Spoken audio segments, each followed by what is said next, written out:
And while the women and men up here behind me may wear different uniforms and different badges, we were here with common purpose, and that was to apprehend this suspect and keep people safe. Leading this effort has been the Pennsylvania State Police.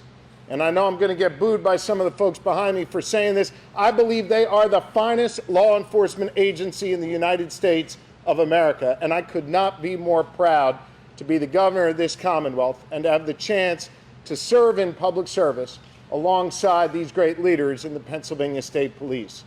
Leading the effort for us is Colonel Christopher Paris, who did yeoman's work overseeing this operation together with Lieutenant Colonel Bivens.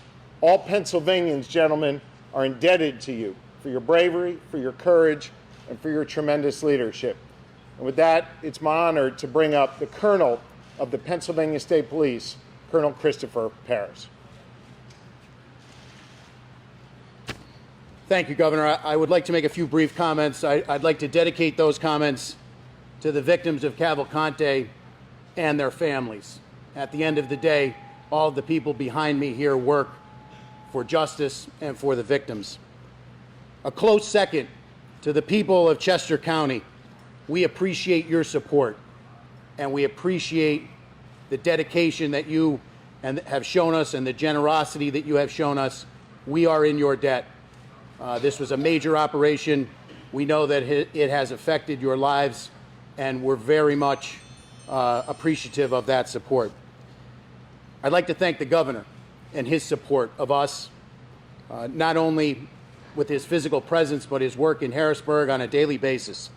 I'd like to thank the Border Patrol, Customs, the FBI, the Marshals, the ATF, our federal partners, the Chester County District Attorney, Deb Ryan, and her Chief County Detective, Dave Sassa. Our municipal partners, too numerous to mention here, in Chester, Montgomery, Delaware, and Bucks counties. We could not have done this without everyone.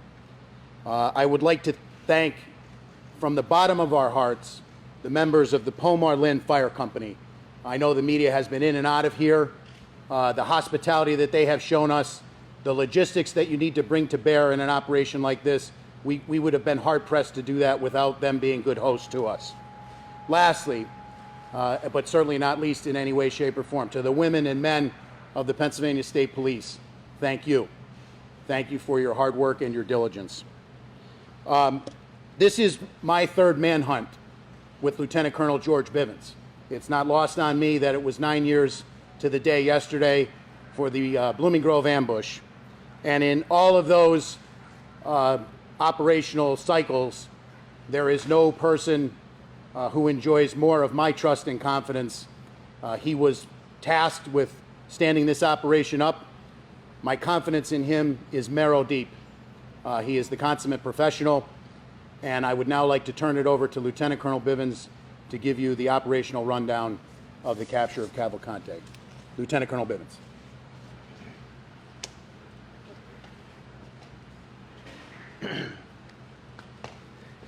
Thank you, Governor. Thank you, Colonel. It is a true pleasure to stand here this morning and talk to all of you about bringing this manhunt to a successful conclusion, and without getting anyone else hurt, most importantly.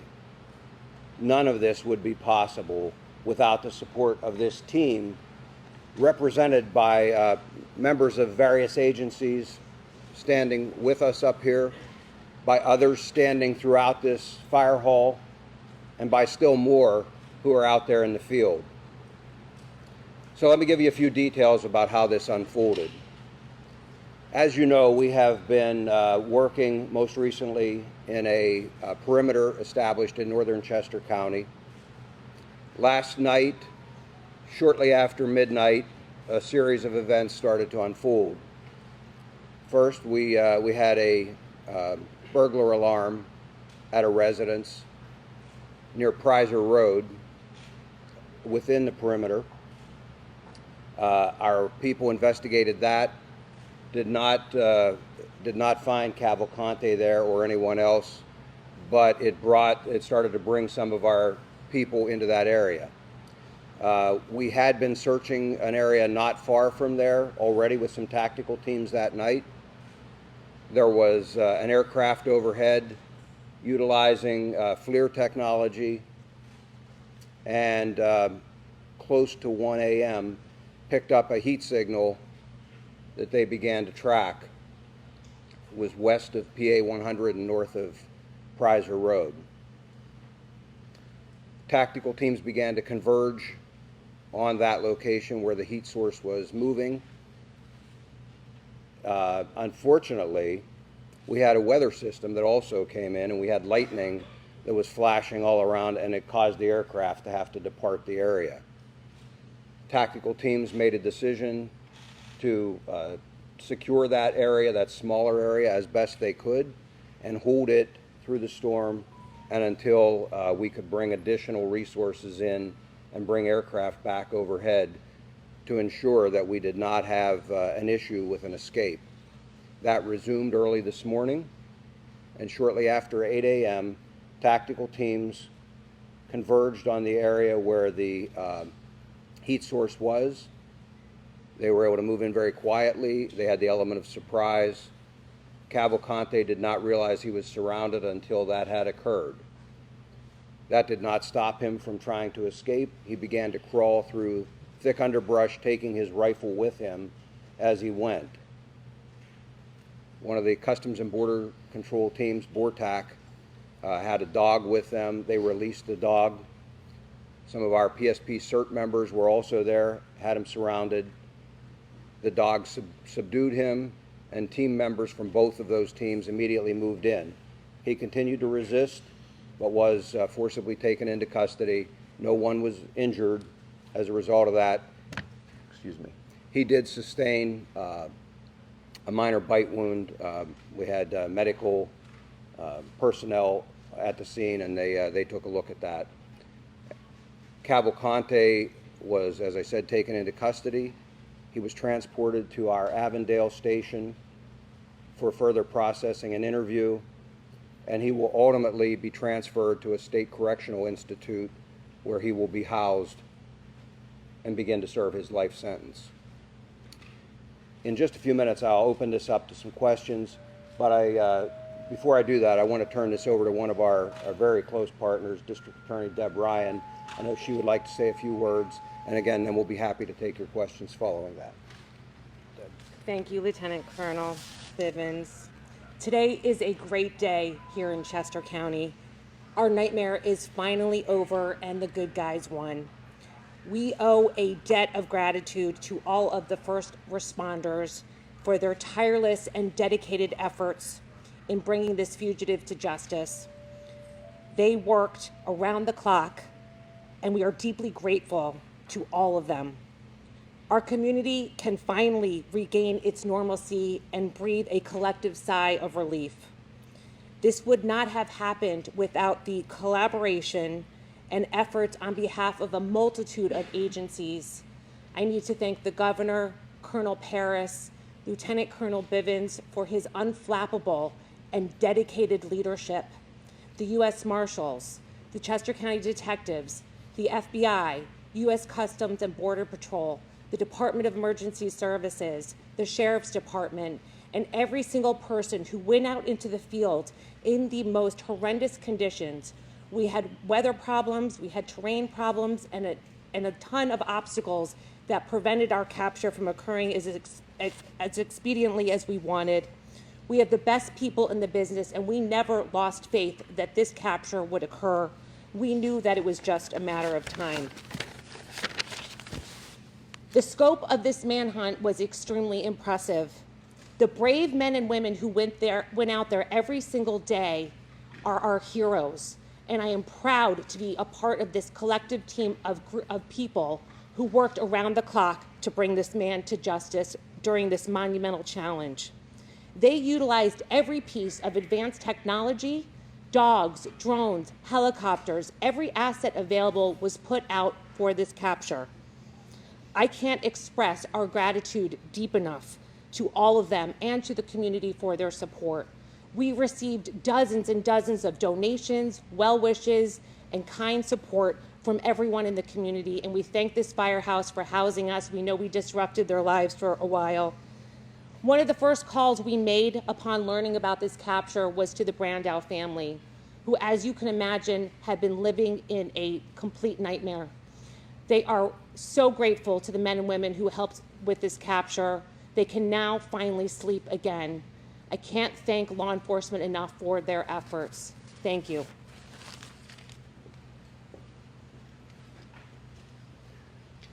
Okay, with that, we will be happy to take your questions. Yes. With the helicopter overboard, we saw the arrest taking place. There was some criticism about the photo op that was taken with the fugitive. Can you explain how that's actually a standard procedure, or what's the reasoning behind the photo op with the fugitive? You know, I'm aware that there was a photo op that was taken out there. Those men and women worked amazingly hard through some very trying circumstances. They're proud of their work. I'm not bothered at all by the fact that they took a photograph with him in custody. Again, they're proud of their work. They kept the community safe. I say thanks to them and good job. Sir, did he say anything in the moment that he was captured, and you released the name of the canine officer who bit him during his capture? We will probably not be releasing the name. And in terms of anything that he said, we need to use an interpreter, and he has been taken back to the station, and at that point we will attempt to interview him at the Avondale station. Didn't say anything upon capture, anything at all? I'm not aware of it. If he did, I don't have that information. Your officers were authorized to use lethal force if he didn't actively surrender. Was the goal to always take him in alive? That's always our first choice and preference. Again, that option is only to prevent the escape of a very dangerous individual. Had they not been able to contain him, that would have remained an option. Who specifically made the arrest? Which organization? It was a combination, it was a combined group of the Border Patrol and PSP. When he went into the van, he was stripped and had his tattoos photographed. Is that normal procedure? Yes. When the thermal imaging happened at 1 o'clock, was he in the same location when you found him? Wait, I'm sorry, you'd asked first, man. Was he asleep when you found him? He was proned out. I've not been told that he was asleep. I'm told that he was proned out trying to hide and then began to crawl away. Was it the same location when you had the thermal imaging at 1 and you found him at 8? It was in that close proximity to that, yes. What was he saying whether anyone was helping him? No one was assisting him at that point. Sir, what was the agency that was flying the helicopter that first spotted the key? That was the DEA, and that was a fixed-wing aircraft.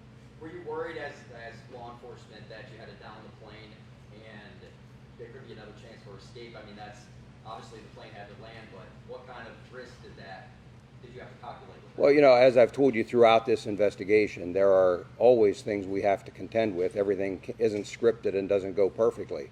And so it's just another challenge. Worried, I don't think, is the word that I would use.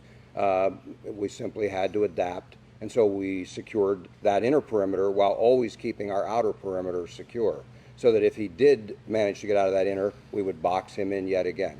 Senator, how tough an adversary was he? You've led some very high-profile, difficult manhunts. How tough an adversary was he compared to somebody else? You know, I don't know that he was particularly skilled. He was desperate, and I've said that all along. You have an individual whose choice is go back to prison and spend the rest of your life in a place you don't want to be, or continue to try and evade capture. He chose the evade capture. He was in good shape, obviously able to climb, as you saw, to get out of prison. But ultimately, as I said all along, we had an amazing team assembled here, capabilities that are just very formidable. And I was confident all along that he would eventually be captured. And ultimately, this team, and I credit all of them, for bringing together their collective experience, the resources, and being able to apply that and capture him. It's never easy to find someone who doesn't want to be found in a very large area. Previously, you said you were reserving comment on if anybody was helping him throughout the search. I know you said no one helped him this morning. Can you say now that he's in custody whether he received help these last 13 days? There were people who were intent and intended to assist him. We had been successful. To the best of my knowledge, we had been successful in preventing that assistance from reaching him. Does that include his sister? Yes. There had been some frustration, some criticism from the public as this was stretching on. Now that it's over, do you consider this anything other than a success? No, it was absolutely a success. And I got to tell you, I think by and large the public stayed amazingly supportive. I had some third grade students stop by yesterday and drop off letters and notes of support for all of these responders. We put them out for them to see at briefing time and things. That's the kind of support we saw from this community.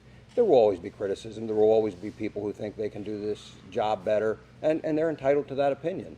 What I would tell you is, again, I put my faith in this group of experts, this group of seasoned law enforcement professionals, the dedicated men and women, not only of the Pennsylvania State Police, but of all of the other partner agencies who went out there every day. I'll put my money on them any day of the week, and I believe the community supported them and continues to. Will anyone charged with escape, and when will those charges be filed?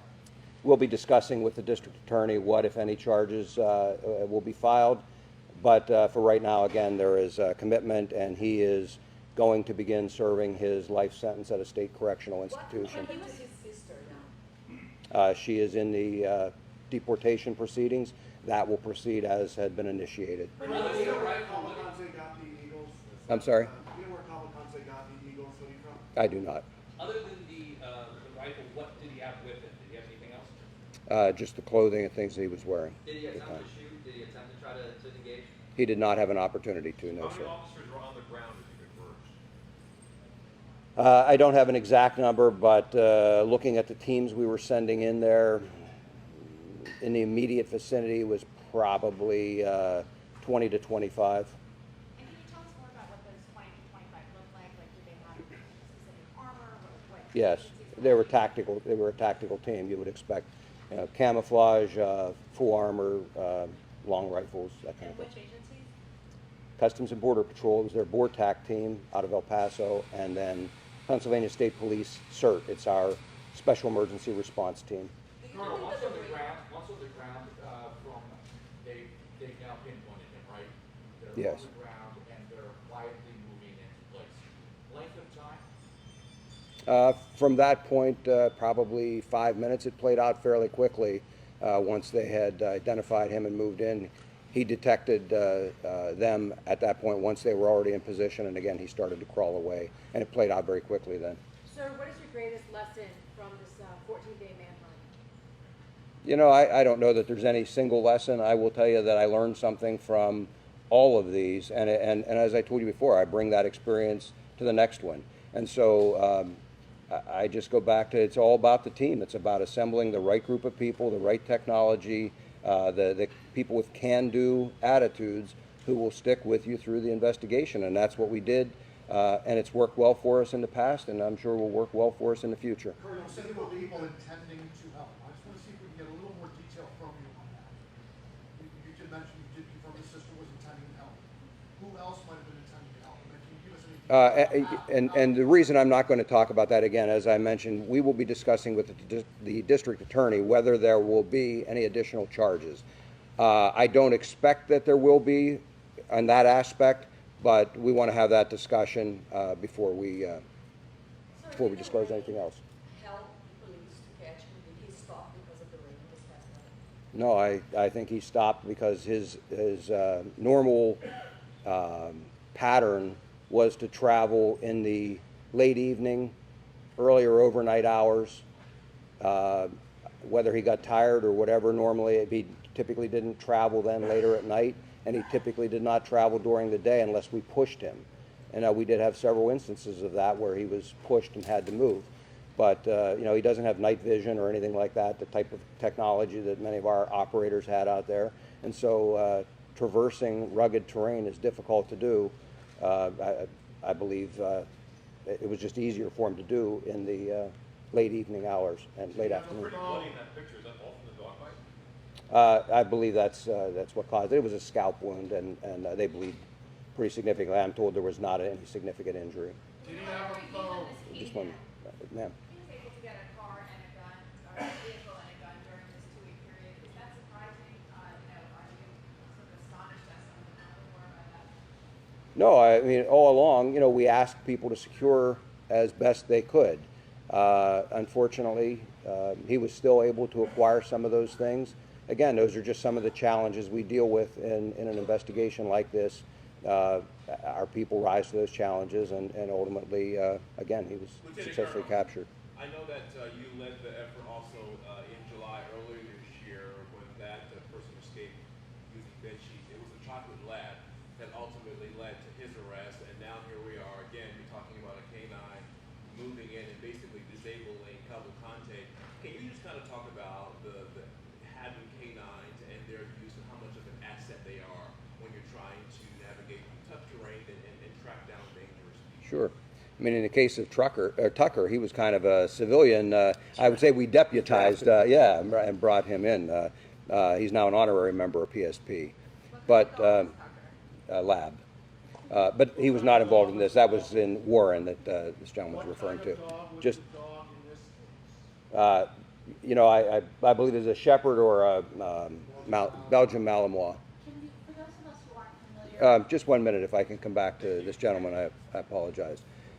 In any event, canines play a very important role, not only for tracking, but also for, just like in a circumstance like this, safely capturing someone. Far better that we're able to release a patrol dog like this and have them subdue the individual than have to use lethal force. And so, again, our preference is always to use other means.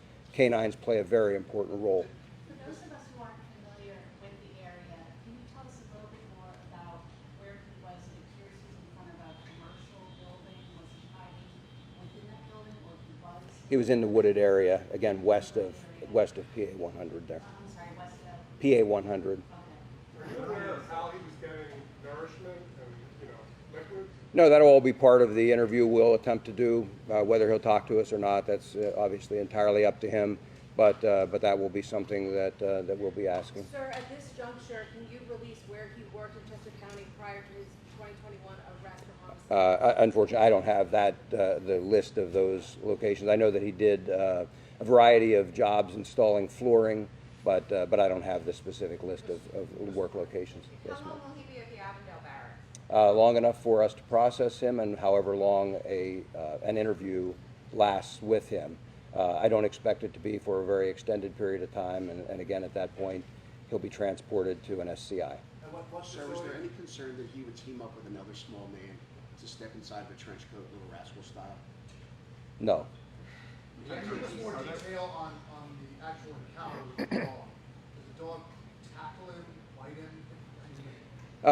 him? Again, I didn't see this specific capture. What I would tell you is the way those dogs are trained is to simply go to the person. They will grab whatever is closest for them to grab, and then they are trained to detain that individual. They don't just keep biting and releasing or trying to cause additional injury. They simply grab onto and try and hold that person in place until officers can get there. So that's why they're never released, at some great distance or unsupervised. There are officers close by who can then move in. The handler can immediately pull the dog back off of they give them a command, pull the dog back off, and then officers take over from there. He did. I don't have the name right now. Was there any body cam footage or doggy cam footage in the situation of him getting the arrest, anything happening? Not that I'm aware of. And then secondly, Border Patrol, are they here? Yes. Can we talk about the expertise of Border Patrol being here to make that arrest? Do you want to? What your experience played in, how that made if you could step up? Sure. Now, Border Patrol is trained in tracking and pursuing. From the time an agent comes on duty, assigned to the southwest border, they get lots of experience tracking and trailing people. And then with our technology and other resources, that just aids in the searches like this one. Different terrain than normally what you're working with, correct? So Border Patrol is assigned to both the northern border and the southwest border. So we got training and experience in all types of terrain. Just tell us specifically what you did here. What did you do here to capture this man? We assisted the state and local partners with our resources, whether performing observation at night, searches during the day, searches during night, and then obviously we had our tactical teams here. Question for Governor Shapiro. Governor, yesterday you described just not 24 hours ago right here that you were calm and that your commanders over this operation were also calm. In hindsight, how did you balance the obvious pressures from outside that were forever saying, fine team yesterday? Look, we had a job to do, and that was to capture Cavalcante. And I had the absolute best team working on this. I'm proud to be associated with the Pennsylvania State Police and all the law enforcement leaders who were behind me, federal, state, and local. We knew we had the best, and we knew, as Colonel Bivens said multiple times, he was desperate, and it was just a matter of time. I couldn't be more proud of them. And I want to come back to two questions over here that are related to Mr. Holden's question. One was about the assets that we deployed beyond the people. I hope that the public takes great pride in the technology, in the canines, and in all of the assets that were brought to bear here. We ask a lot of the public through their tax dollars to support the police, to support law enforcement at every level.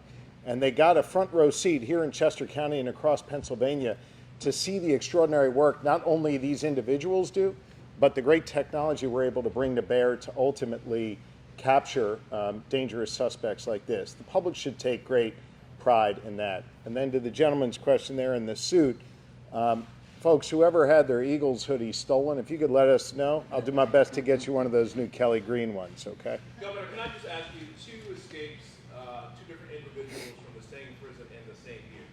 What do you say to people who live in this area and say, what is happening at the Chester County Prison, and what are you guys going to do moving forward to try and prevent this kind of thing from ever happening again? Here in Pennsylvania, our system may be a little different from other states. We have state correctional institutions, and then we have county jails. In this case, the Chester County Jail is run by Chester County officials. They'll answer those questions as to what occurred and what changes are ultimately going to be made. Certainly, the State Department of Corrections will be here to assist in any reviews or in any other work that they need done to make sure that that facility is secured. They obviously have a lot of work to do there, and I'm confident under the leadership of Chairwoman Moskowitz and District Attorney Ryan and other leaders in the county, they'll get that done. Is it estimated that the cost of the manhunt is about $1 million a day? I can't put a price tag on it. We'll do our best to make sure that whatever can be tallied up is and is shared with the public. At the state level, I can't speak for our local or federal partners. Governor, you mentioned the pattern of what time of day you were traveling. Were there any other patterns that you picked up on that were key in tracking and containing him and then ultimately catching him? There were a number of things that that we picked up on, and he didn't follow the same pattern every single time. Seemed to like to travel via creek beds. He liked other paths of less resistance, wood lines, power lines, gas lines, that type of thing. And that's actually fairly normal. Nobody wants to have to force their way through very heavy underbrush and things.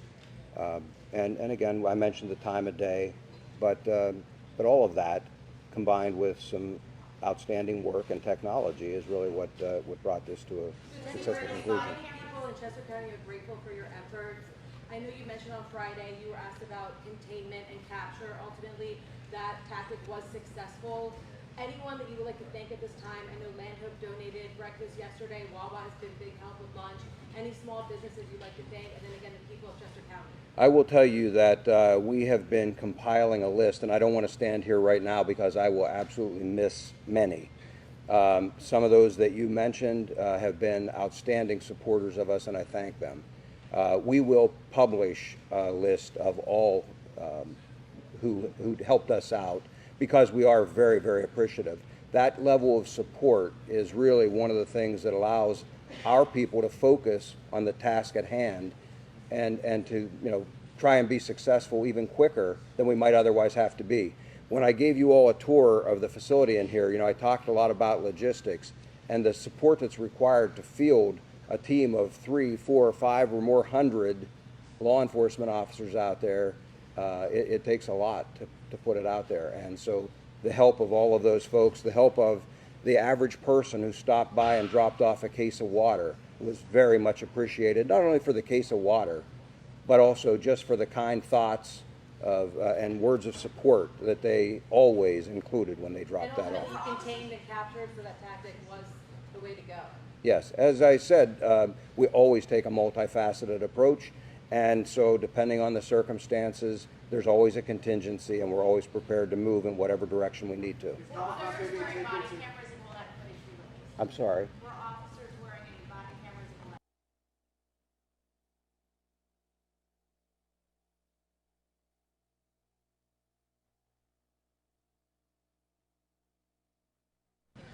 aircraft? Was it fixed-wing, drone, helicopter? Also, did the arrest happen in South Covington Township? It was a DEA fixed-wing aircraft. I believe that's South Covington. I would have to look at a map. We were operating in several townships there, but again, it was north of Prizer and west of PA 100. Sir, where were you when this all happened? And do you have a personal feeling of satisfaction for 14 days of very long, hard work? How does this feel for you this morning? I was here in the command post when the capture occurred, and yes, I'm very happy that this occurred and that no one was injured. You know, it brought a new level of danger for all of our people out here in the field when we knew that he obtained a firearm. And so for me, the biggest sense of relief is that no one in the community was harmed and no law enforcement officer was harmed either. So that's the win. Sir, were you mobile the whole time, or did he set up a base camp? No, I believe he was more mobile the entire time. Sir, what prison is he being transported to? We're not releasing that, but it is going to be a state correctional facility, and once he is secure there, I believe they will release where he is being housed. Lieutenant Colonel Dennis, you said that multiple people attempted to help him. Did he have any needs of communication to reach out to those people and coordinate with them as to where he was? He did not at the time that we captured him. Yes, ma'am.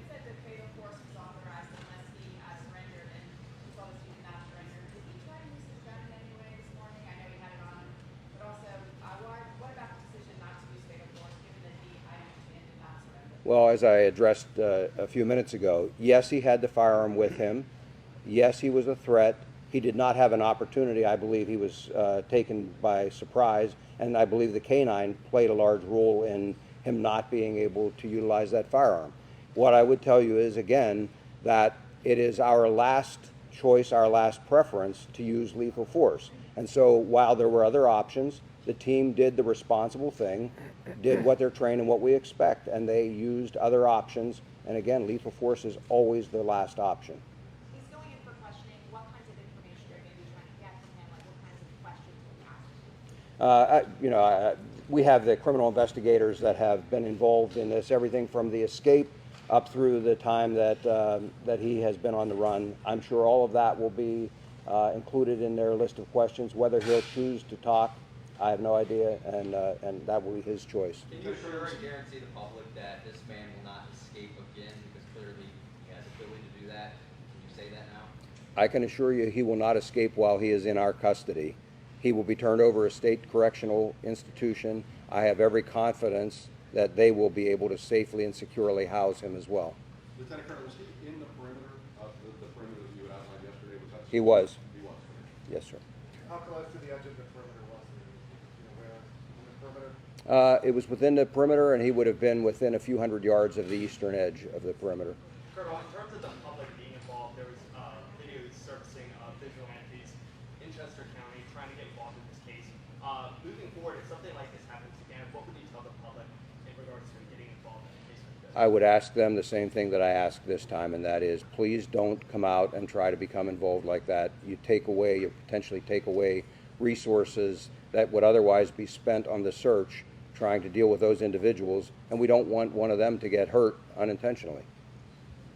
How Okay. far was the capture from where the burglary happened last night? Within a quarter mile.